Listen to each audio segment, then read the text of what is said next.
Welcome, friends, to another late night edition of Crime Time with DutyRon and Ed Wallace. We are two retired New York City police detectives, and if you like all things true crime related from that police detective's perspective, hit that subscribe button, hit that notification bell so you'll get all things DutyRon and this guy over here, Ed Wallace, when we go live or upload another video. Hey, friends, tonight we are going to talk about Bryan Kohberger, his life inside the Latah County Jail.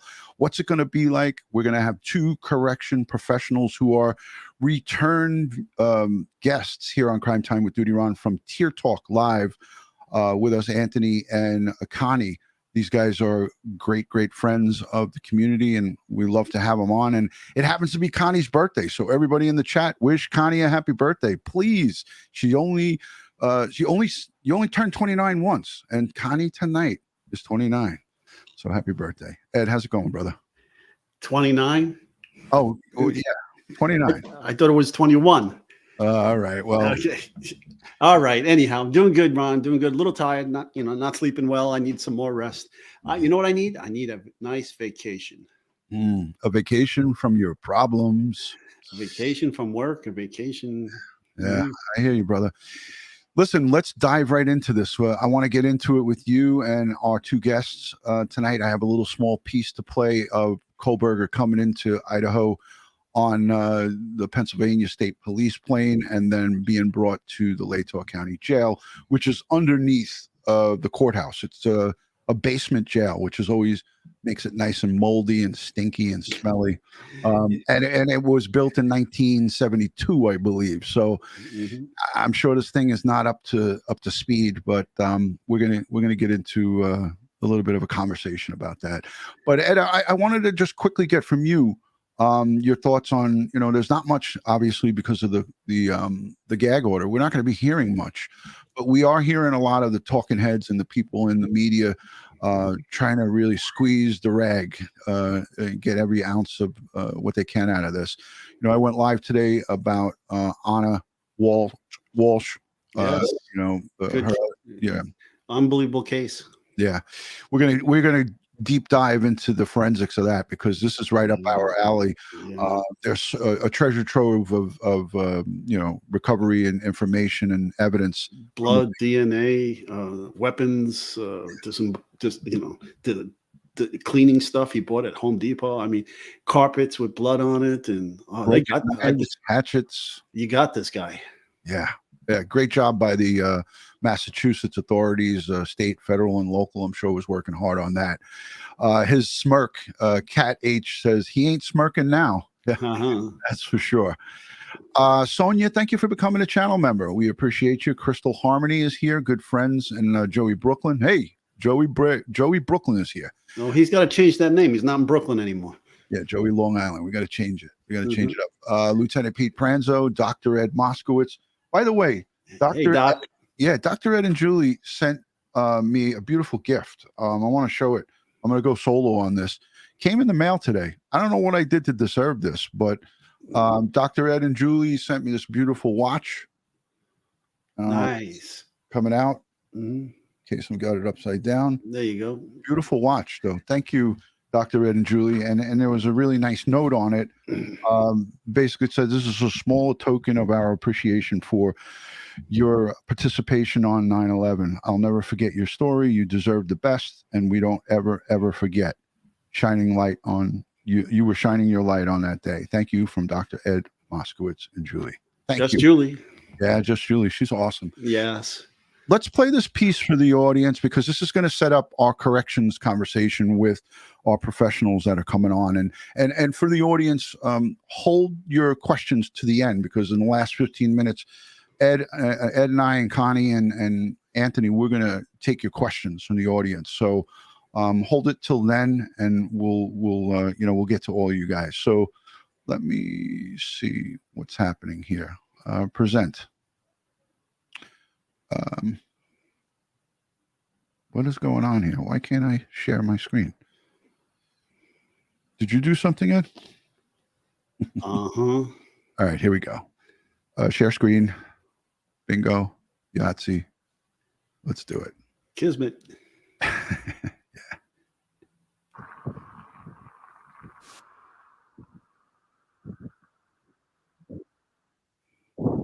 So this is just a plane coming in, but I wanted to show this because this is going to show them bringing him from the plane into an SUV. They put a ballistic helmet on him. He's got a vest on.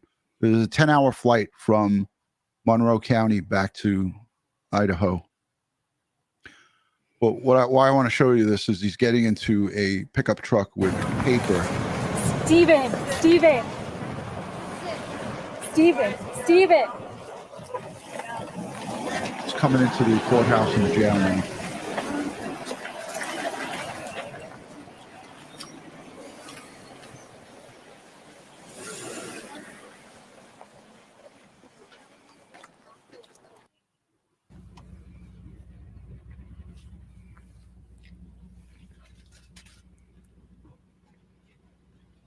The reason I wanted to show this, Ed, is because they had the long rifles.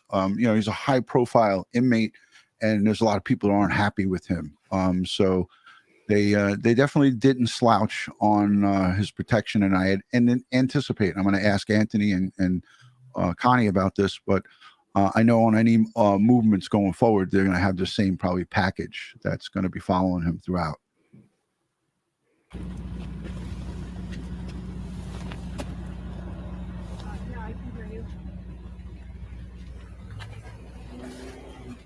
So they go inside, and you can see the Sally Port doors closed down, which to me is a good secure operation. I always loved when I visited other jails from outside the New York metro area when they had those Sally Ports, and it actually enclosed with full gate, not a gate where someone can go up to it and see what you're doing or possibly shoot at you or do something. So it is a very secure entrance into that facility.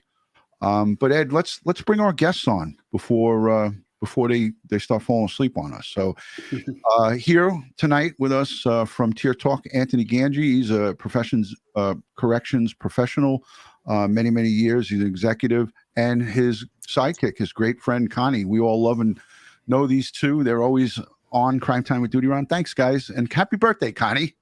Happy birthday. Thank you. Connie, you are a fan favorite always. Not so much Anthony, but you're a fan favorite. I'm only kidding. I try. Everyone loves Anthony. We love Anthony.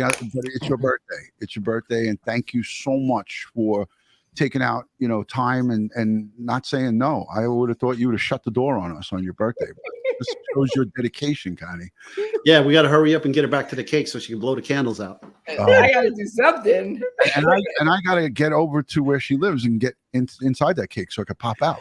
Whoa! Hey now. Whoa! All right, so Connie, I want you to, as I have got you hysterical here, introduce yourself to the audience. There's 1,200 people. It's going to grow.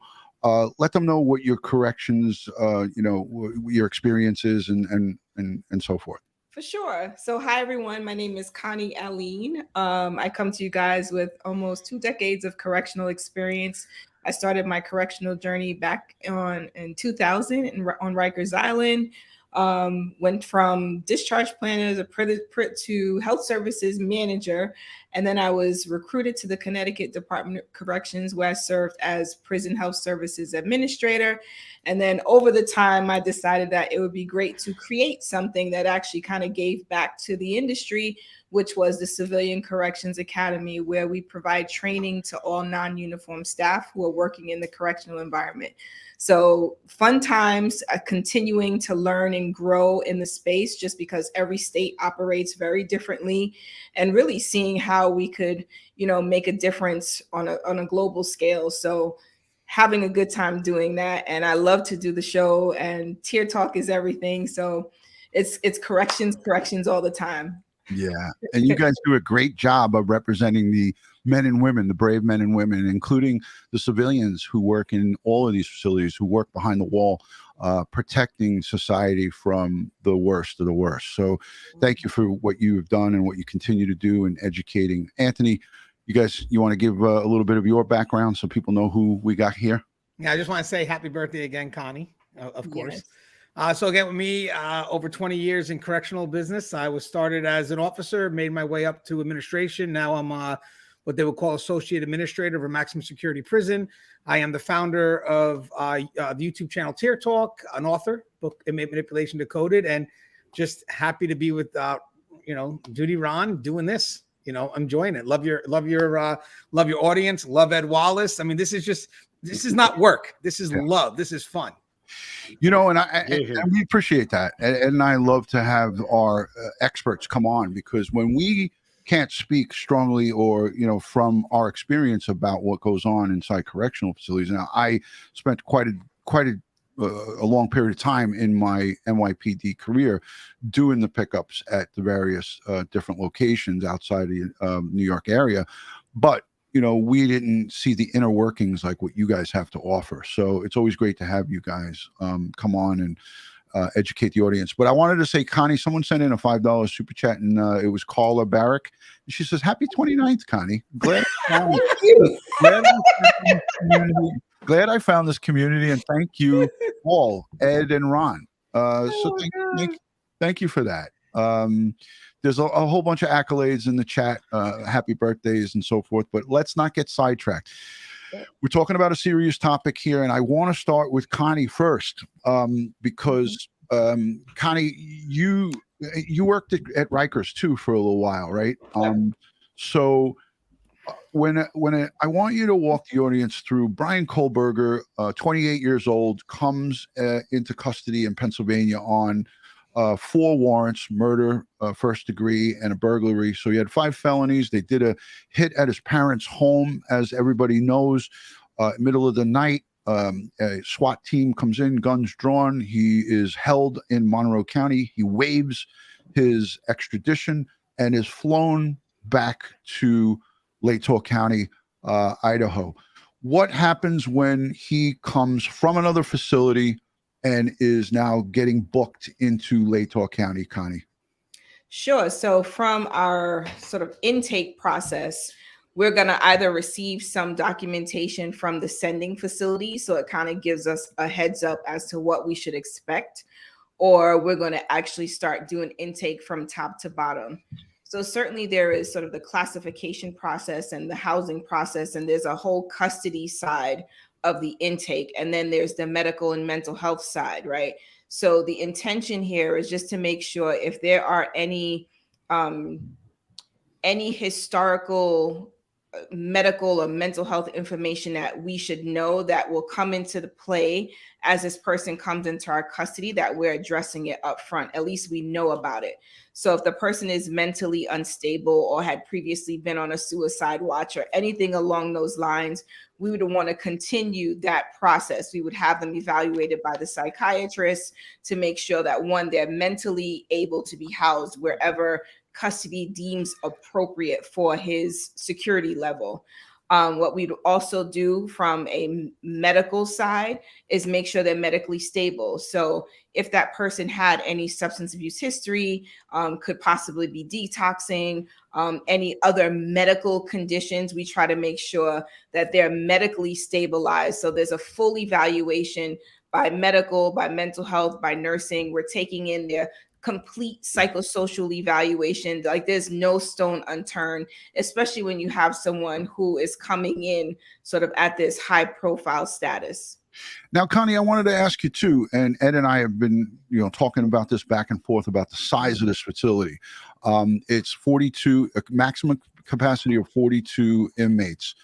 They have a staff of 1 lieutenant, 1 sergeant, 2 corporals, 8 deputies, working 2 different shifts. So it's a small facility. It's a small jail.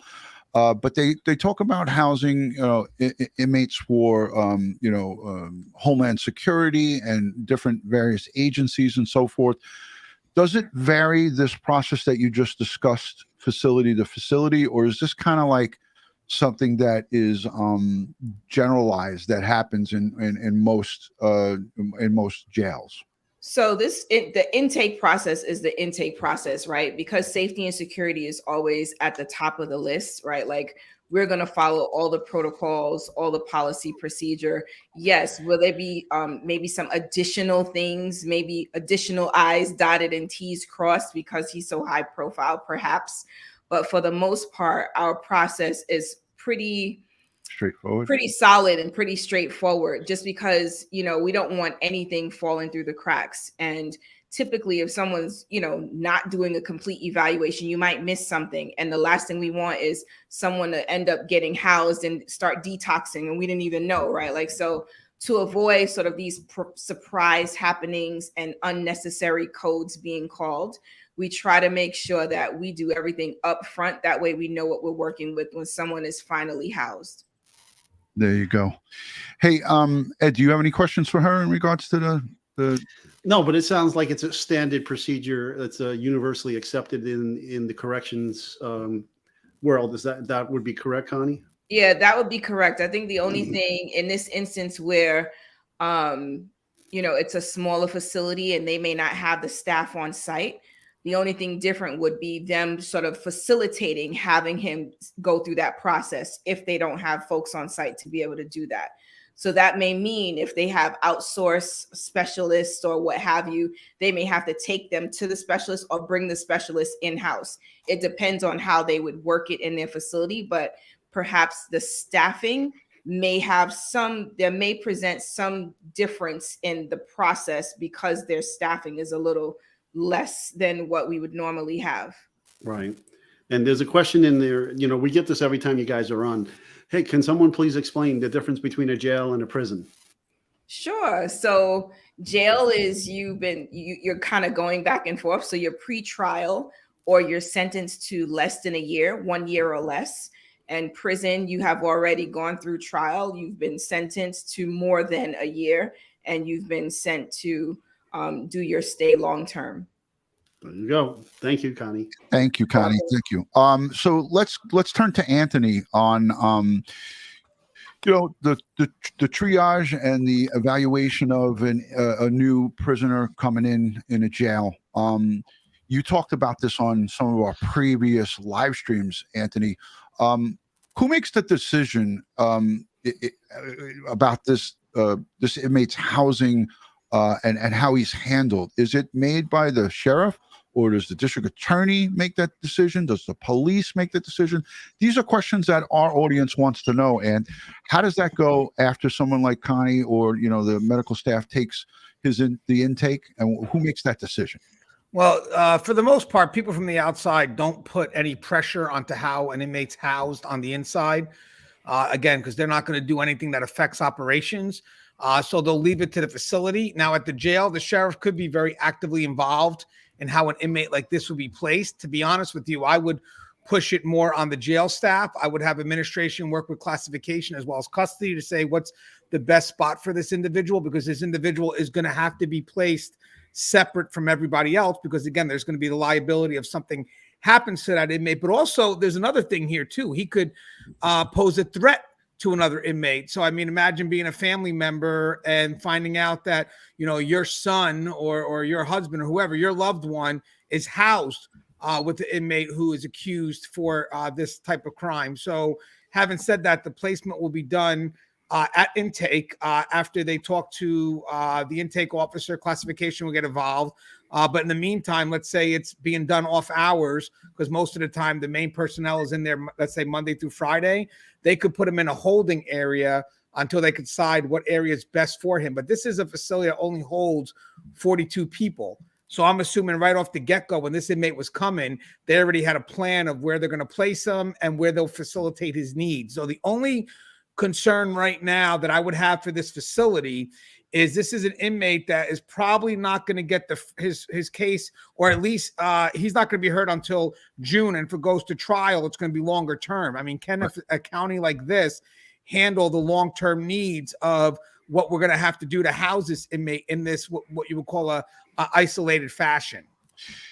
You know, because I would think that housing a high-profile inmate like this, right, and having Bryan Kohberger in this small little facility, it kind of breaks up the whole continuity of how everything is going here, because they have to keep him separated from other inmates, because the last thing that the prosecutor wants is this guy either hurt or killed inside a facility. And Bryan Kohberger is probably arch enemy number one of almost everybody in Latah County. He's not well liked, and I don't know how he fares with the prison population. But can you talk about the importance of safety and security of this inmate going forward to get him to trial? Yeah, so it's unique because you said that the facility has 1 lieutenant, 1 sergeant, 2 corporals, and 8 officers. I think that was the number. So I was in my head trying to figure out how they would manage that on 2 shifts. So I'm assuming the lieutenant would probably be on the first shift, which is the earlier shift. The sergeant would be on the second shift, and then maybe the corporals are split between shifts. I would assume that would be a best way of doing it. I hope that I'm putting both the supervisors on the first shift, but he's going to require extra security. I mean, he's going to require extra officers, especially if the inmate wants to be moved into areas that are centralized. Like I read in this thing that there's a library next to the rec. That looks like it's a centralized function. So having said that, when you have an inmate of this high profile, they're going to have to make sure that he gets time for himself to be there for himself, because the library and possibly rec are within their rights. Because as I said, for inmates that may be considered under isolated confinement, which would be Kobherger, they basically have, I believe it's supposed to be 5 hours out of cell. And sometimes people even push for one of those hours to be outside in the, the general outside, whatever, the sun, whatever, make sure they get hit with some sunlight, whatever it is. So I think that the safety and security is going to require multiple officers escorting him, and not even so much because he may be a danger to everybody else, but again, also to protect the inmate in case anybody else wants to get at him. And don't forget also transports. If something happens to him inside the facility, so they farm out their medical. It looks like the medical comes twice a week.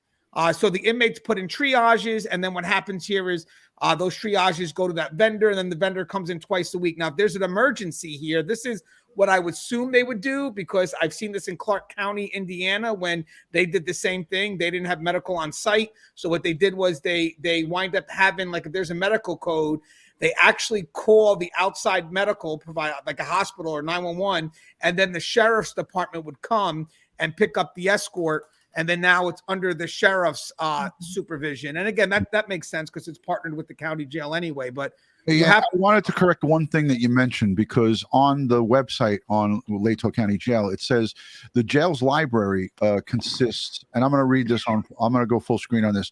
The jail's library consists of reading books, a pull-up bar, a dip bar. We also have an outside recreation yard. Both the library and the recreation yard are constantly monitored by surveillance and by the deputies. Inmates are allowed only 1 hour per day in either location or in a combination of both. And the library consists of sets of Idaho code books and federal code books for legal research. So I wanted to make a correction on that. Well, no, that's 1 hour a day. I said 5 hours a week. Oh, okay. I thought you said 5 hours. No. That's not good if he's getting 5 hours. No, you can't. I mean, 5 hours a week. So what they usually do, most states, is you're allowed. It's for out of cell time, and out of that 5 hours a week, 1 hour is supposed to be outside. Oh, so okay. Yeah, that's for 5 hours a week. Here it said it could be a combination of 1 hour per day, which to me would be in 7 days, right? So 7 hours. And it could be a combination of a half hour in and a half hour out, or an hour in and an hour out. Either or. They can break whichever they would choose. Yeah. So it makes people really pissed off, because they say, well, he should just be locked in there to 23 hours a day, and he should get just the very bare minimum. But again, we talk about this vegan diet, and Ed and I got a little laugh out of it when we saw the news reports, right, Ed? I think News Nation covered it, where they had a truck coming up in front of Latah County Jail ahead of Bryan Kohberger showing up there, and they were like, the news reporter, I think it was the female that was covering for Brian Enton when he went away. I forgot her name, but she was out there in front of the jail, and she said, I think I see provisions for vegan. What's up with that? They make provisions for vegan and all different stuff. Well, I know we did it. I know we did it in a video before. So basically, Food could be considered a right, especially if it's medical or if it's a chosen diet, like vegan. Vegan is actually considered a right. Like we at our facilities, if anybody has a vegan requirement, we have to fulfill that. You can't force somebody to eat meat, or, you know, it's against their right. You'll have the ACLU all over you. So having said that, you know, the facility is going to have to be able to accommodate that need 100%. And to be honest with you, when you have someone this high profile come in your facility, every little thing is going to be scrutinized, including something as simple as a vegan meal. So I would not drop the ball on that. Yeah, they don't want to deny him any of his rights. And again, we know he's innocent until proven guilty. We say this all the time. You know, he has the presumption of innocence until he's proven guilty at trial. But the main thing is, while he's in custody, and Connie and Anthony, a lot of people lose sight of this.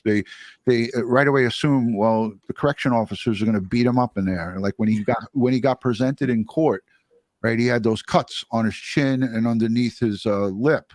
And I showed those red razors that you shared with me, Anthony and Connie. I know you know about these. So they provide them not with Gillette Track 3s or Gillette, you know, Super Electric Glide blades. It's the real basic of basic, right?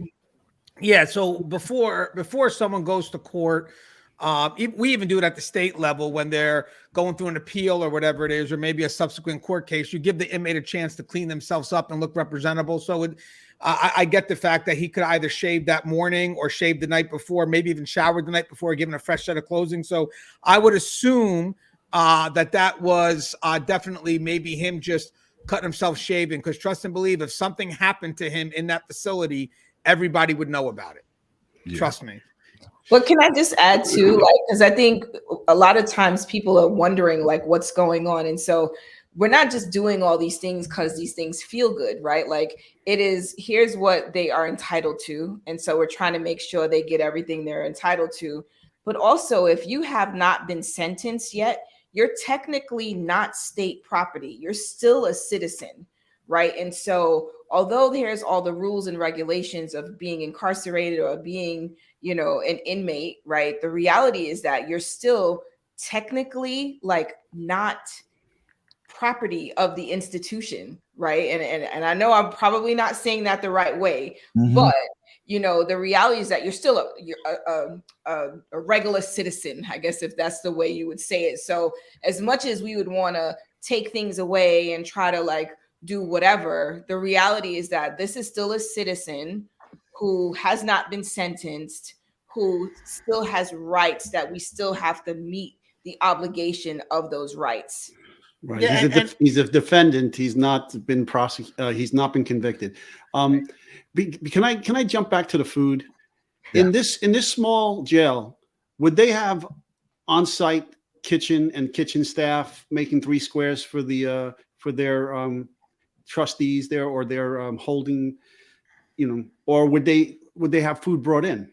Well, it depends. I mean, most time, I'll be honest with you, most of the facilities actually will have a food service department. Again, you know, serving 3 square meals a day. I mean, this is a smaller facility. Right. You know, they could hire out and have Aramark come in or whatever it is. But I believe that this facility is not doing that. That could be very costly. I think that the cost benefit comes from having people on site to make those meals. And if there are special meals like that, until the facility can make it on their own, they could compensate. But if I don't know if they have a private vendor, it could be Aramark or something. Do you guys know that?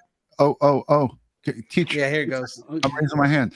I have a little birdie that sent me several emails, and I've been corresponding with this woman. She lives in the local area, and they have one chef, one cook. Yeah. That works in that jail. So to answer your question, Ed, as far as I know from somebody local, there's a cook, one cook that makes food for all 42 inmates. And I don't think that they're at capacity, because I saw the sheriff in another news special saying that they were below capacity and that they were all they're well within their numbers to house Kobherger safely. Now, people are asking, how secure is this facility? Now, I couldn't find anything about this is a jail. So are these things classified like prisons where it's medium, maximum?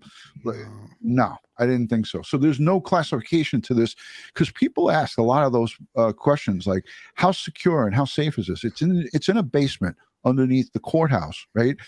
But they have a rec area that I'm sure is caged in. And I looked at video from the outside and the back part of this facility. Looks like it's like white walled rec area that has fencing that goes up and over it. Mm-hmm. So it's like an open air, because they have to make it so it's open to the air. They couldn't make a rec room that's enclosed, but it has these like 20-foot high walls that goes around it, and maybe there's like basketball courts. I don't know. In the jail, when you have inmates that have yet to be sentenced or anything determined by the courts, you have to treat them sort of at the highest level of custody. Right. Because you can't assume that they're going to be sentenced to something on the lighter side. You never know what comes up. You arrest a guy for some small misdemeanor, and then he's got a warrant for something else. So once they get to the prison setting, then it will be, they'll go through different classification levels. But at the jail is universally precaution, max level. Let me say thank you to Allie D for the $5 super chat. She says she's watching us on the big screen TV with her mom. Thank you for that, Allie. Hello, Mom. Hello, Mom. She says I talk like Robert De Niro. I don't know about that. Forget about it. Oh, what are you talk talking like about? Robert De Niro? I can hear it a little bit. But you got the looks of Pacino. There you go. Wow. Robbie sends in a super sticker as well. So thank you, Robbie, for your support. And thank you to everybody that's here in the chat. I want to just remind you guys that if you have questions, hold them towards the end. Put the questions, hashtag Anthony, hashtag Connie, hashtag Ed, hashtag DutyRon, and put your question after it. So it makes it easier. If you put that hashtag in, we know that the question is for either Connie, myself, or Ed, or Anthony. Let's move on, because we're into the 30-minute mark here. I wanted to ask you quickly, family visits. And they talk about visiting by appointment only. And the visiting hours are Sunday and Saturday and Sunday, 1 p.m. to 4 p.m. Adults must bring a picture ID, which is pretty standard to visit an inmate. Juveniles must be accompanied by their parent or legal guardian. All visits are in special visiting rooms and are non-contact. Visitors must be 18 years of age or older and or accompanied by parent or legal guardian, and must not have been incarcerated within the last 30 days. So if you were incarcerated 31 days ago, you're okay. You can come. If you're on probation, you must have prior approval through your probation officer. Everyone visiting must have a valid picture ID. How does this work, Connie? Do you see this? Medical doesn't get involved with people that are coming in, but they certainly do get screened, right? Medical does not get involved with that. That is a pure custody function. Only time medical gets involved is if we think maybe something was passed off to an inmate, right, and it could have been placed in their jail pocket. So the only reason I asked the question is because I've visited many jails in my professional capacity, but I never went to meet somebody or see somebody in jail on a personal level. So Anthony, what's the process when someone comes to a jail, not a prison, a jail, to come visit somebody? His lawyer, his family, are they going to be allowing fans, women to come and see him? Is just anybody going to be able to come up there? Well, what you said was great right off the get-go. Connie said she'll be right back. So the scheduling of the visits makes sense to do it on the weekends, because jail has operations where they could be doing programs, medical, whatever it is. So they like to do the visits where at least impacts the operation. So GP visits, I get it 100% over the weekends. And if you notice, we talked about it being like a maximum custody or close custody. That's why there's no contact. Now, having said that, let's just get this out there. You're not going to stop a legal visit. You can't. It's the inmate's right. So, and you're also going to try to facilitate, if he has to go to the law library, whatever it is, you got to facilitate that need, and however you're going to manage to do that without interfering with the rest of the inmate population and getting their needs met. But so one thing right off the bat, you're not going to deny legal visits. They'll make the appointment, and that sometimes, believe it or not, legal visits may not be done within that weekend time frame. That could be something they could maybe also facilitate during the work week through some specialized appointment, because that's a different type of visit. That's a visit that may not wait for the weekend. So again, so for legal visits, that may be treated totally different. As for the regular visits, when the inmate comes in, he's going to give a list of the people that he would like to have approved for a visit. Now, if I was that facility, I'm only going to approve family. And what I mean by family, and I mentioned this in a video I just did upon DutyRon's great recommendation, I put up a video of what we think it would be like for Bryan Kohberger in the prison. DutyRon gave me some wonderful questions to address. So what I would do is when you have an inmate in close custody, someone like this, because he's going to be in some level of protective custody, whether it's voluntary or involuntary. And what's going to happen is you're going to leave it to immediate family. So mother, father, siblings, maybe sometimes grandparents. And if he was married, which I think in this case he's not, a spouse will be allowed. Now, these visits would be filtered, non-contact. It would be done on the weekends. And they would allow that, in my opinion, because one, for a jail setting, he's going to be there long-term. I mean, think about it, at least 5 or 6 months before he gets the first thing heard. And then after that, the trial. But then also visiting helps us rehabilitate, or helps us, work with that inmate, because it gives us something to control, if you will, sad to say, because prisons are run by a loss first gain system. So if you put an inmate in there, take away everything and make them hopeless, that's an inmate you're not going to be able to control. So visits are a good leverage. So yeah, he's going to be allowed family visits 100%. I want to show you this was on Banfield.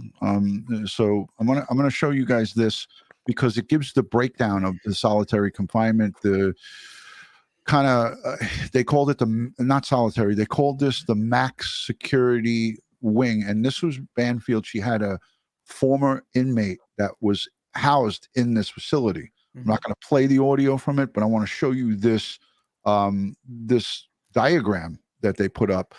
And it shows 1, 2, 3, 4 beds, 4 cells. These are cameras, obviously looking at each cell going across the bottom. So, and a camera that shoots this way, a shower, a bathroom, a toilet, a metal table, cameras here, metal phone box, and a TV. It looks like this is his setup here, Anthony. Does this look like something that you're familiar with? Yeah, so here's how I would break this down. Obviously, you see the surveillance cameras, right? So they're positioned perfectly well. I don't think there's an area that's not covered by those cameras. You could see the cross section right by the table on the other side by the TV. You could see it straight, and then you could see one into each cell. Now, by the way, you can't put a camera into someone's cell because of the privacy. It's a bathroom too. So because it looks like they have toilets in their cells. So unless it's a constant watch and there's reason to do it, usually not putting cameras directly into their cells. So for these inmates here, if they're close watch, whatever, it's probably based on the fact that voluntary protective custody or, involuntary protective custody. Now, what about this camera that shoots by the TV in the corner to the shower? Yeah, that would be a PREA violation. So there's probably something that they're not showing here, because you can't. So guys, PREA is the Prison Rape Elimination Act. So having said that, the camera itself, it really shouldn't be pointing in areas where the inmates either go into the bathroom or showering, because the biggest concern is, where does the feed go? If there's a chance that the feed could be seen by staff of the opposite gender, that's a concern. So I would like to think that there could be curtains here that we're not seeing, that when the inmate goes to the bathroom, he can put a curtain over those 2 areas. And also, that may not be a bathroom, because that's right next to the eating area. Is that a toilet there? Because they have their own shower. It says shower, toilet, metal table. Well, this is inaccurate. I mean, there's 42 prisoners. There's only 4 cells in this diagram. Well, no, that's for that close. All right. Well, for that wing? Is that for that wing? Yeah. Here's the drawing that they're going by, that this former inmate drew out for them. Okay, so this depiction is pretty much exactly what they put up there. Yeah, but what does it say there, Ron? Where it says right below shower, it says no visibility. Okay, I told you that. Yeah, there's no visibility. Outlined by C, which would be a curtain. Oh, okay. Yeah, that's what I said. You're gonna, because that's a PREA standard. They wouldn't be able to leave that open with the camera directly on top of that, because that's going to violate the inmate's rights. So we were on point with that. So right. one shower at a time for these people in the 4 cells. Well, yeah, good point, Ed. Can I add something? So all this stuff here would be controlled. So you're right. So these inmates should not be allowed to interact. But I want to mention something. So a lot of people, I don't like using the word solitary confinement because solitary confinement no longer exists. I'm putting it out there right now. We don't practice that. I like it. Well, we got to be careful with that because that's not a word that it's not a word that really connects with good humane practices. So we use, isolated, we use maybe what we could use is, as I said, protective custody, restrictive housing, restorative housing. But in this case here, I would literally label it what it is. It is isolated confinement based on either the need to protect the inmate or even administrative housing. But each inmate here should definitely be brought out with 2 staff and should be walked to whatever their location is. If they're going to eat, walk over whatever it is, make sure that they're, if they have to be suited up until the officer can step out, and then they go ahead and they watch them from a distance. But this is a very controlled area. You need to have proper staffing. For any area that's a close custody unit, you would at least need 2 officers and 1 supervisor to monitor the movement. And Connie mentioned something before. They don't have the staff there to do that. That's where that's do that. Right. So that's where, to me, in my mind, I would start looking at the prison level. I would start saying, is there a way, because of the staffing concerns, can we go ahead and move them to the prison? Because they're modifying things here, because you do need for a max. Let me ask you something, Anthony. Is there any way that Bryan Kohberger will be moved with other staff, other inmates that are in this area? I can't see him being the only inmate in this 4 cell area. Will he ever have any contact with any other inmate? Connie and Anthony. I'll ask Connie that first. Let's see what Connie has to say. So generally, there would be no reason for him to ever have any contact with another inmate. It just would not happen simply because of his security level. And certainly at this point, there's a lot of concerns about whether or not, there's someone who may want to do him harm or whether he want to harm himself. So he would probably most likely be under some close watch or constant watch. But I just don't see them allowing for him to interact with other inmates. Anthony? Yeah, I agree with Connie, of course, 100%. When you look at that unit, right? So you're looking at it right now. So I'm assuming that you're going to put, because he's high profile, you're going to put Bryan Kohberger in a I would say it's a protective custody setting now. I believe it's going to be voluntary because he knows that he could be a target. If another inmate gets in if another inmate finds out to be a problem in that facility, and that's the facility that they use to hold those inmates, to deal with that impulsive behavior, I think that's a problem. I mean, even though you can probably control it, here's the biggest concern here. He's not a problematic inmate right now. So he has rights. So he's allowed to kind of be treated like a GP inmate, because he's not problematic. So locking him down all day may be something that they can say, hey, listen, we know he's in this unit. We know that you're trying to protect him. But right now you're locking him in his cell 24 hours a day, and he's not a problem to the facility. So my biggest concern right now is that if you introduce another inmate into this facility, into this unit that's problematic, all of a sudden Kobherger's schedule shifts, because so I would say if I was the county right now, I got to agree with Connie. If I was the county right now, I would say there's no other inmate in there. Now, if an inmate gets in trouble and all of a sudden they have to put him in there, got to get Kobherger out. Right. Yeah, I agree. Again, I keep reiterating this because I think it's very important. They want him to be alive to stand trial. They don't, people putting in the comments, oh, you don't want him to be Epstein. And in this setup that we're showing here, if somebody is watching these monitors all the time, now staffing could be an issue, or they could be very efficient with that small amount of staff. It's easy for an executive to manage a small crew, I think, and they have to have this thing worked out, whether they put on extra people or they put on civilians to watch these cameras. Somebody's got to be watching him. I would imagine around the clock. That's an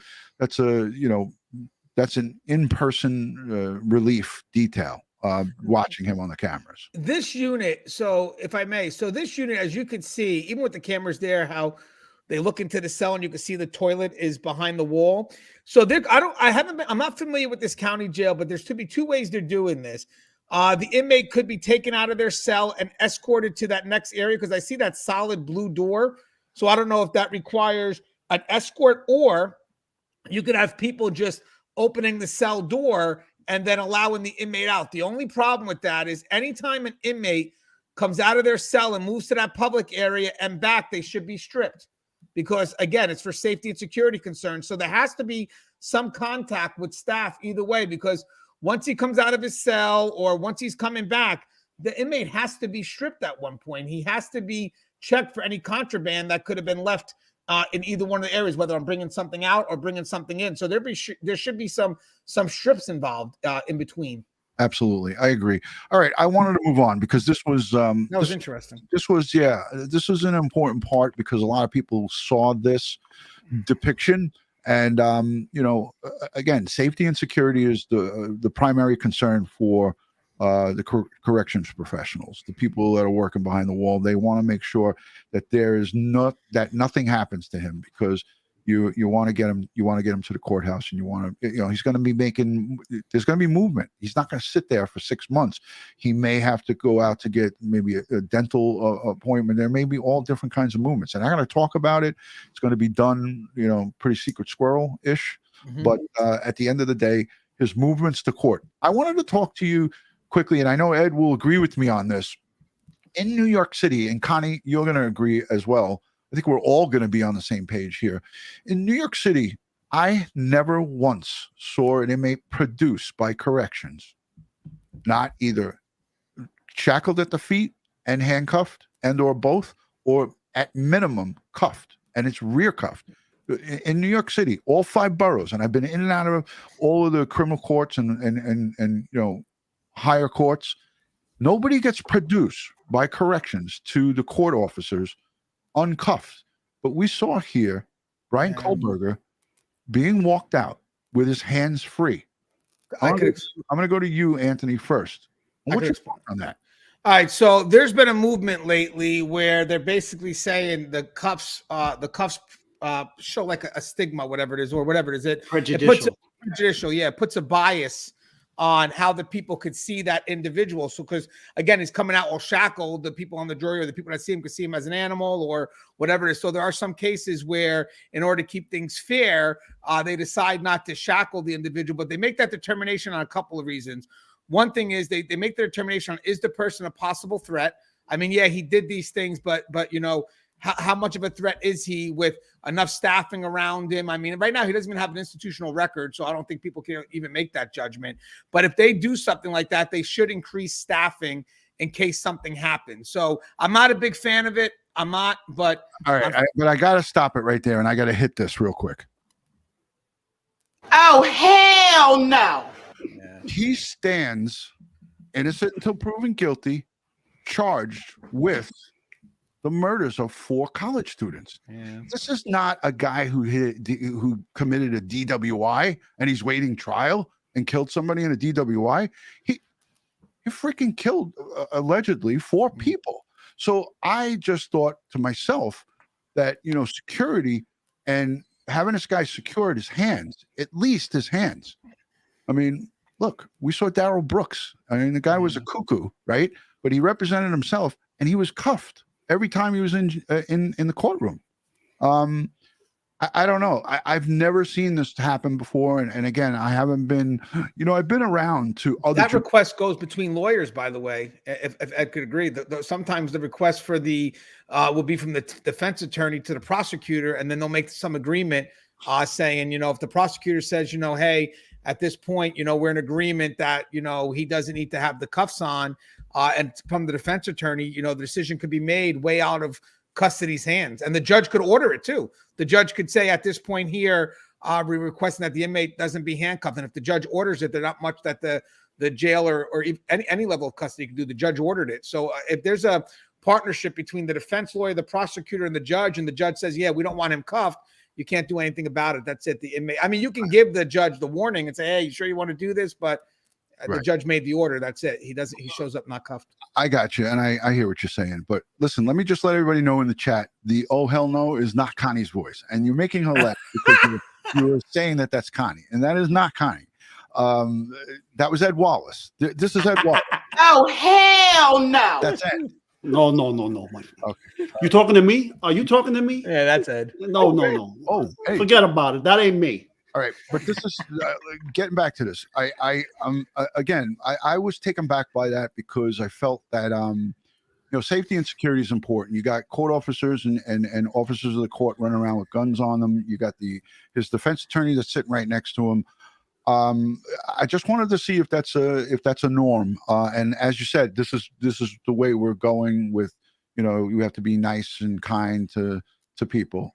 You can't even call an inmate anymore. You either resident, incarcerated person. I mean, they're removing the convict. the labels. Call him a convict. He's not convicted of anything yet. I like that, Connie. That's in the big house, though. That's prison, not jail. Connie, can you unmute your mic because you're making me uncomfortable? Your mic's muted. What? Well, I'm muted because we weren't talking about anything, or I wasn't saying anything, and I didn't need you guys hearing me laughing.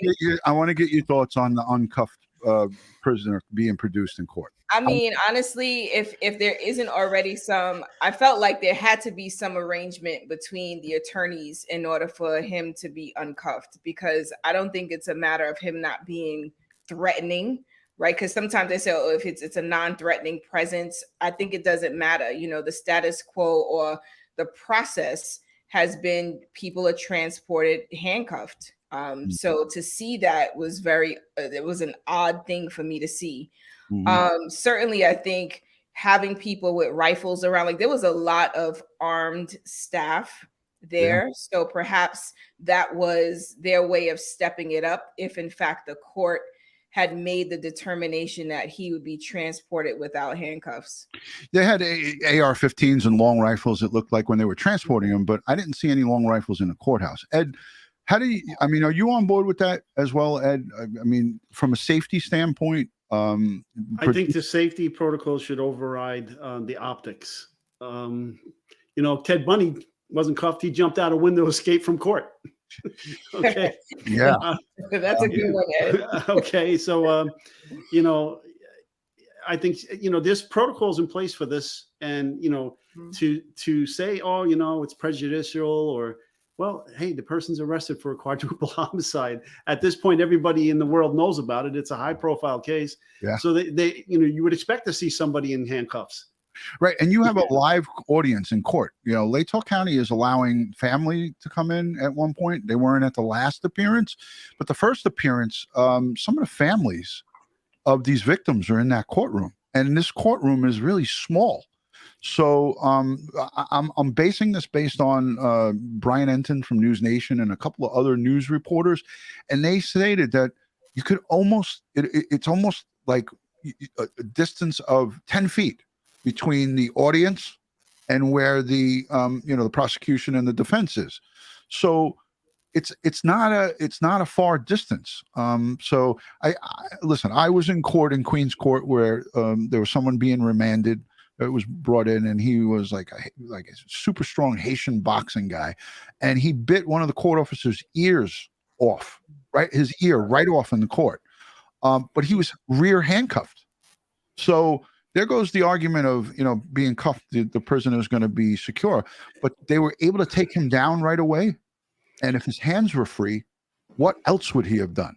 Well, they're showing these hearings live, right? And they're worried about the cuffs being prejudicial. It's not live. They're playing it on the replay, so but still, it's being recorded and it's coming out, right? So people can see it. Yeah. So if the cuffs are prejudicial, what, the orange jumpsuit isn't? Yeah, I agree. I think it's bullshit. To be honest with you, I think we could say that here. We're all adults. I want to get to the questions. Jess sends in a question. This is for Connie. I think we covered it, but I'm going to do it because I asked people to send in questions to us. So Jess sends in a question on DutyRon.com. drugs for Bryan Kohberger, if he's psychotropic, if he's on anxiety, if he's on Xanax, if he has a methadone problem, he's been alleged to have been a heroin user in the past. I know we covered this from the get-go in the beginning. Psychotropic and or drugs for any type of addiction. What's the process with that, Connie? So he's going to be evaluated. So everybody comes in, they do a urine test, right, to see if there's any active ingredients in their urine at the time. If he reports having a history of substance abuse, we try to sort of gain that information from wherever he might have been getting treatment in the community, if any at all. And then if we have any concerns about whether he's stable, like, so say he's saying, well, I'm not using drugs now, but I do in the past, like he'll be evaluated for that as well. So certainly substance abuse treatment is something that everyone is offered and he'll be provided with it. If he was taking psychotropic meds in the community or prior to getting arrested, they'll continue those meds, but he'll also be evaluated by the psychiatrist on site. And once the psych evaluates him, they'll also determine like these meds are appropriate or not appropriate, because sometimes they come in on meds that weren't necessarily prescribed to them. Right. And that creates a challenge as well. Right. So Thorazine and Toradol for everyone if they need it? It shouldn't be for everyone. No. I said everyone who needs it. Well, I mean, if they need it, that's one thing. But right. You know, essentially, we try to make sure that we can give them the least amount of meds to keep them stable. Yeah. Gotcha. Thank you for that, Connie. I'm going to add Anthony back because he's done texting his stockbroker. So I took him off screen because he was texting. I run a prison, guys. You're punished, prisoner. Yeah. Man. Tracy sends in a question. This is for you, Anthony. I think we covered it already. How secure is the Latah County Jail, being it's in a basement? It's a small facility. How safe is, from escape-wise, Bryan Kohberger in this jail? Is he going to be able to get broken out? What's the story, Anthony? I love how she mentioned escape, because that's one of the things that actually I mentioned in the video that we didn't really discuss today. But I'm going to say, to be honest with you, I don't think he's a good fit to remain in the county, even if the jail's secured. I just don't think they have enough staffing to be able to focus on him and the daily operations. I think eventually what they should do is they should push him to one of the state maximum security facilities and kind of alleviate the liability. So I would say if I had the chance, I would go ahead and trade him off to the state. Is that because of the amount of time leading up, just 5.5 months till June 26th? Yeah. Because of the amount of time.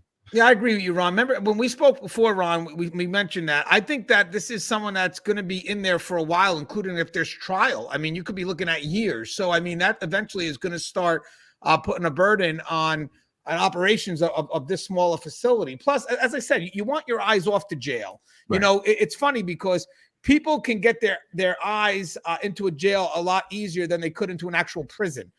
You know, so if I would recommend, I would tell that county, hey, pass the inmate off to the state, work out some angles, and then leave the inmate there and have them deal with their case from the state. Excellent. Thank you for that. Thank you for that expertise. Connie, I'm going to recommend that you don't look at the chat anymore because everyone's hooking you and they're making you laugh on your birthday. Curious Kiwi from New Zealand, Kia Ora, my good friend. She says, love you guys and all you do.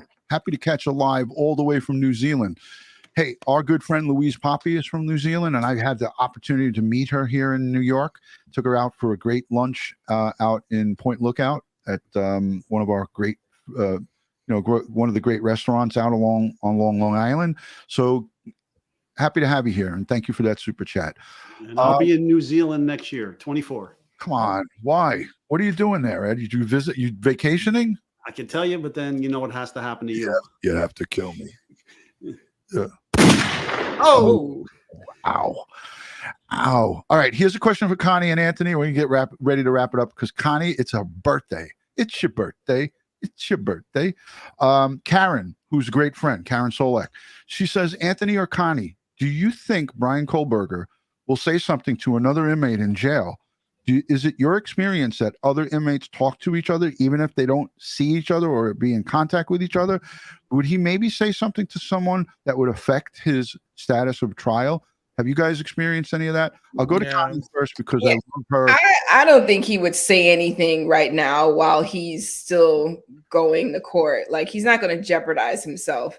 I mean, quite frankly, there's not much to jeopardize. He's already in the space where he's compromised, but I wouldn't imagine that he would be saying anything incriminating to another inmate. Okay. Anthony, what's your thoughts? I mean, I agree with Connie. I mean, it has happened before where you strategically put a cellmate in there who's kind of working with the investigative division, who will build a bond with the inmate. They connect on some type of similarities, if you will. I mean, they do it with sex offenders, though. They'll put someone to fake that they're a sex offender. Next thing you know, they're sharing stories that we don't want to hear. And then the person makes an admission, and then they go ahead and they bring it over back to the investigative division. The only problem is with that is that doesn't usually hold any weight in court. That's been contested in the past, where the CI's information, because one, the investigative division may not give it up, but they would see it as less credible, or also the inmate was motivated. What did you provide them in order for them to get that information? Because then it looks like that the inmate's biased and he's just making up something to lessen his sentence. So yeah, and he'd be a fool if he did that. Gotcha. Ed, do you have any questions for our esteemed guests? And before I go to the chat? No. They're too smart for me. Whatever. Okay, hold on a second. Oh, go to New Zealand. my French, but you're an asshole. Oh, I could pull a Joe Murray. You're smart. You're smarty pants. Listen, Clint Eastwood had a line in Dirty Harry. Man's got to know his limitations, right? Oh. I know where my expertise lies, and it's not in corrections. Mine too. Mine too. I still have to host this thing. So I've been in corrections. I did crime scenes in corrections, and I always hated having to give up my gun to go inside this prison to process some guy that got killed in the jail, or I'm sorry, the prison. Well, what is Rikers considered? Is it jail? Or Jail. Jail. Jail. Yeah, jail. Okay. And how many crime scenes have you processed over in Rikers? Three. And one was a high profile case that I had the original crime scene. That's why they gave me this guy. He was his name was Angel Diaz. I remember that. Yeah, he hung himself with a Timberland belt in guess jail. what? And that has to do with my squad member Kevin Gillespie. He was going to be facing the death penalty for the murder of police officer Kevin Gillespie. Mm-hmm. Angel Diaz. I took the phone call from corrections sergeant when he hung himself in his jail cell. Mm-hmm. So it's unbelievable that you just said that, and then that you processed that scene. I didn't even know that. I never knew that you did that. Yeah. I carry his shield 4503. So I processed the original death scene of the officer, and then I processed the suicide scene. Wow. Oh man. Yeah. So I always got to, give up your gun when you go into prison. I was like, I don't know about this. Not a great feeling. Everybody in the chat, put hashtag Connie, hashtag Anthony, hashtag Ron, DutyRon, hashtag Ed. If you have a question, I'm going to look to the comments to see if we can get any questions. I was going to share the link, but that gets to be too long, and Connie has to party like it's 1999.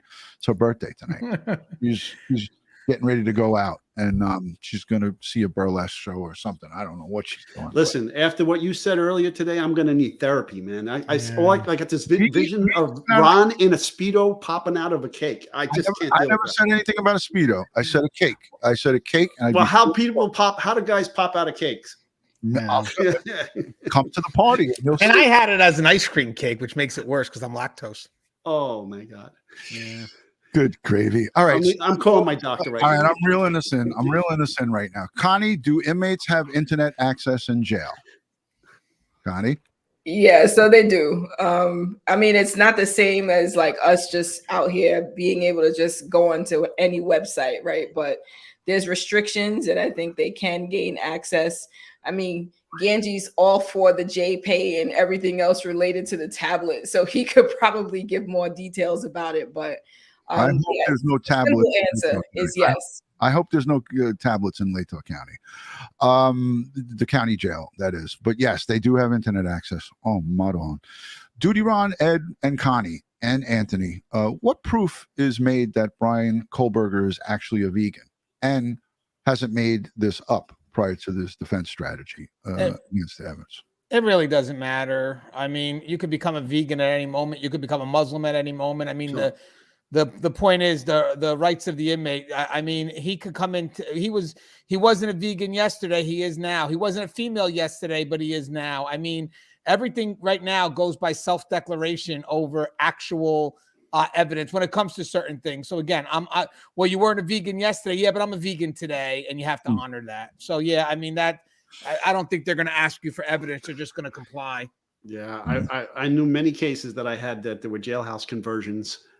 You know, and then all of a sudden you were supposed to have a court appearance on Friday. That's out the door. That's out. Right. Well, you know, a lot of inmates will also try to switch to. They'll be Jewish to switch to kosher meals because they're untouched. Well, the dilemma is the fact that I believe you can hold them to that by saying, okay, well, then you're going to have to attend these services and hold them. But to be honest with you, you start messing with denying that, it crosses into inmates' rights, and it's like, you know what, just too much of a headache. Just give them it.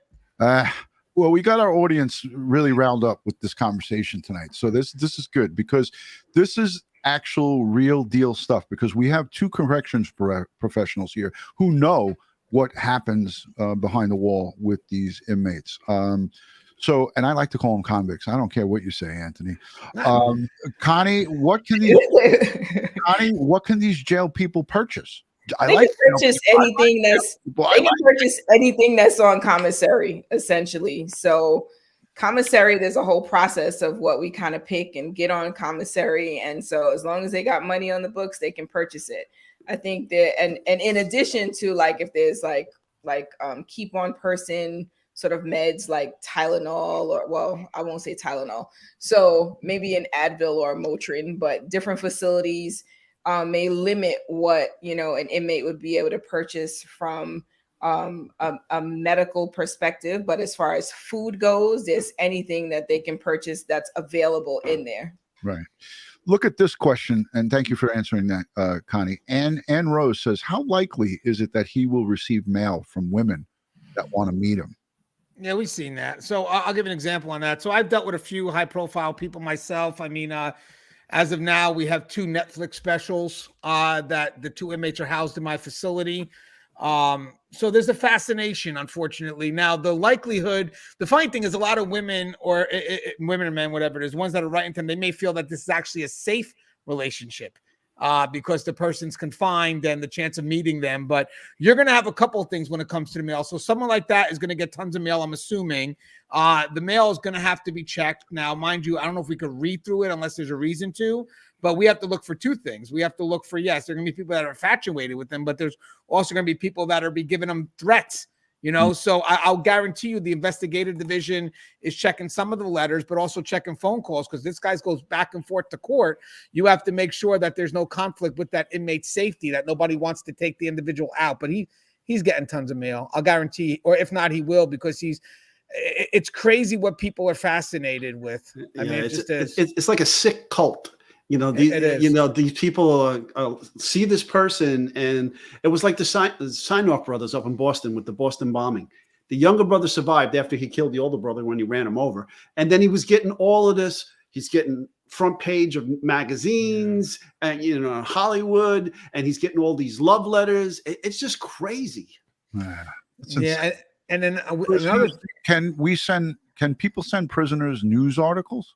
So it does depend on the facility. Like, so basically a lot of facilities, you have approved vendors, you know, that whatever they sell, whatever those vendors sell, the inmate can purchase from them because they're approved. Now, you can't deny inmates access to what's happening in the outside world. Now, having said that, when you have a high profile case, you also got to be careful what you distribute out there, because you don't want to be distributing something that could put a target on that inmate's back, you know? So one of the things we do when we have a high profile case, or if it goes back into the news, we try to control what's put on in the public areas. We don't want, you know, the inmate's case blasted, but that doesn't mean the inmates can't go back to their cell and read a periodical that they get weekly, or magazine they get monthly, or on their own TV. But I think that you can. It depends on the facility, because some facilities won't allow it, because that's also a good way that drugs come in. They dip it in Suboxone or whatever it is. But the practice for that's going to be different at each facility. But the key for this is this: you can't deny inmates information from the outside world. So if they're not allowed to get news articles from their loved ones, there'll probably be news articles inside the facility after it's been filtered. Sometimes inmates may get it not the same day, a day or two later, but it would be made available to them through the law library. Wow. All right, so we're learning a lot here tonight. I think we answered quite a bit of questions, and I want to thank everyone for hanging out here tonight for an hour and 10 minutes with us. The replay viewers are really important, and we appreciate it. If you guys could take the moment right now to hit the thumbs up on this video, like it, subscribe, share it. Follow us on all things social media, all one word, DutyRon, Instagram, Facebook, Twitter, TikTok. And also I have linked down below Anthony's YouTube channel. I encourage you to go over and follow his YouTube channel for such great information from the men and women, the professionals who work behind the wall to keep you safe, to keep these people while they're waiting to go. Whoa, what? That's not me. What are we doing? That was Connie. I'm getting ready for the cake, Connie. That was Connie's birthday party. Oh, you know, That was not me. Mine was muted. Yeah, it's like mine's the old muted, saying. guys. Yeah, it's Anthony, hold on. I got something for you. Pardon my French, but you're an asshole. thank you, Cameron. It was me. Yes. It was me. Could you mute that damn thing? Yeah. The phone was ringing. I shut it off. So listen, I want to just say thank you to everybody who has joined us, to all of the new folks. And if you're new, just coming by and stumbling across this thing, put it in the chat that you're new, and we'd like to say hello to you. And if you're watching on the replay, let us know down below in the comment section that you're new. Ed and I would love to welcome you. Connie sometimes pops in the chat. No pressure there, Connie. But we love when you engage with the Crime Time with DutyRon community. Again, this is all about educating, not just, as you heard, Ed and I, we're not well versed on what happens behind the wall. And these two great guests, they have a great point of view. And they know from walking the walk and talking the talk. So they've seen it all. And we could go on for hours with these folks, but it's Connie's birthday, and she's been laughing so much. We provided her with entertainment tonight, unbeknownst to everybody. Connie was laughing her, off. So it's great to have Ed. I want to say thank you to, I know that, you got a lot going on right now, and this is. I'm happy to be here. Happy to be. Can I give a couple shout outs? Yeah, absolutely, brother. Well, for our Asian friends all around the world who celebrate Lunar New Year's or Chinese New Year's or Tet or whatever it is what you call in your country, well, happy Chinese New Year. Okay, Gong Hei Fa Choi for those of you who speak Cantonese. And for our friends down in the Big Easy, it's Mardi Gras, so you'll have a good time down there and be safe. Woohoo! Yeah, it's a lot of fun. Just make sure you have bail money and get a lot of beads. Get a lot. Deborah Martino Lewis is saying thank you to everybody. I want to highlight that one. She says thank you, DutyRon, Ed, Connie, Anthony, mods, chat. God bless you all. Hey, listen, this community is built based on you, the live chatters, and all of the folks who positively engaged. So we give thanks and praise to you guys.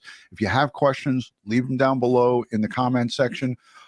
Again, this was a live stream covering Bryan Kohberger, his life inside the Latah County Jail. And I hope that tonight we gave you a slither of a look into what it could potentially be like for him in the next 5.5, 6 months.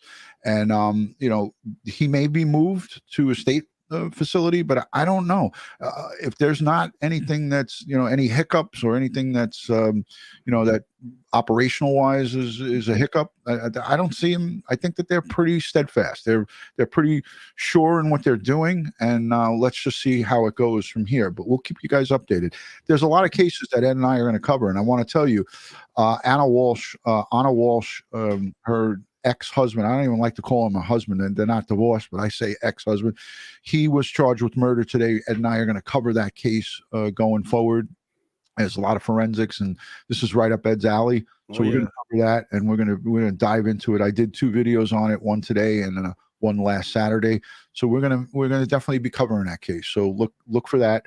And again, follow Anthony at Tier Talk. He's the host, and Connie. she's the star of the show. Forget about Anthony. Connie is the star of that show. Go on over there and support these great people. I consider them friends, and I hope one day I'm going to be able to break bread with the two of them. And I had to get in my car and drive because I got to pop out of the cake for Connie tonight. All right, Ed, what do you got for the folks, Ed? You guys are good. Okay. So folks, I always say, be safe, be prepared, watch your six. All right. And you all have a good night. And again, Connie, happy birthday. Yep. Thank you. I won't be coming to jump out of a cake, I promise. I appreciate that, Ed. Oh, I appreciate it. That hurts. That hurts. It hurts a little. Anthony, No, that doesn't hurt a little. Come on. A little. Yeah. Man's got to know his limitations. no. Okay. Step away from the cake, Ron. Step away. Oh God, you guys are the worst. All right, guys. Everybody have a good night. I'm speechless now. I don't even know what the hell to say. All right.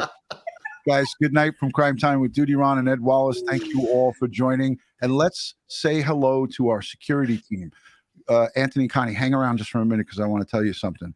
Sure.